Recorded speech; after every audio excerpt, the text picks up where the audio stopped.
নমস্কার বন্ধুরা, আরও একবার ঘুরতে ঘুরতে সাইড সিনে চলে এলাম পুরুলিয়া শ্রী রাম মন্দির।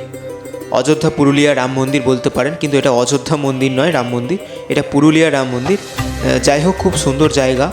এবং এসেই দেখি গেটের সামনে একজন পুরোহিত মশাই বসে আছে, যিনি পয়সা চাইছে মঙ্গল করুন। যাই হোক, সেখানে আমার কাছে খুচরো ছিল না বলে দিতে পারিনি। জায়গাটা খুব সুন্দর এবং এটা পুরুলিয়ার পাহাড়ের ওপরে অবস্থিত একটি খুবই জাগ্রত বলে মনে হচ্ছে রাম মন্দির, খুবই পবিত্র। এবং পূর্বাঞ্চল কল্যাণ আশ্রম, এখানে সমস্ত লিস্ট ইত্যাদি ব্যাখ্যা দেওয়া আছে। এবং অন্যান্য সময় আশা করি এখানে প্রচুর ভিড় জমায় পর্যটকরা। আমরা যেই সময় গেছিলাম শীতের শুরুতে, এখানে খুবই কম এবং নির্দেশ বলে কিছু দেওয়া আছে, এগুলো পড়ে নিলেই জিনিসটা নিয়ম বলে মেনে সতর্কভাবে চলবেন সঠিকভাবে।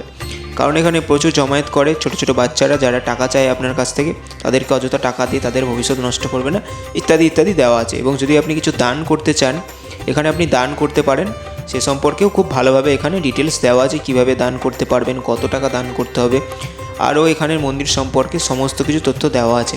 তো ভিডিওটা যাতে লম্বা না হয়ে যায়, সেই জন্য আজকের ভিডিওটা আমার অল্পর মধ্যে আপনাকে বুঝিয়ে বলা বা দেখানো। তো যাই হোক, আমরা চলে যাচ্ছি এবার রাম মন্দিরের মেন উদ্দেশ্যে। পুরুলিয়ার একটি বিখ্যাত জাগ্রত রাম মন্দির বলে মনে হয়, এবং এখানে আপনি ঘোরার সাইড সিনের মধ্যে একটা পড়ে। তো দেখুন, রাম মন্দিরে আমরা উঠে যাচ্ছি এবং রাম মন্দিরটা খুবই সুন্দর এবং নিলিবিলি পাহাড়ের ওপরে অবস্থিত।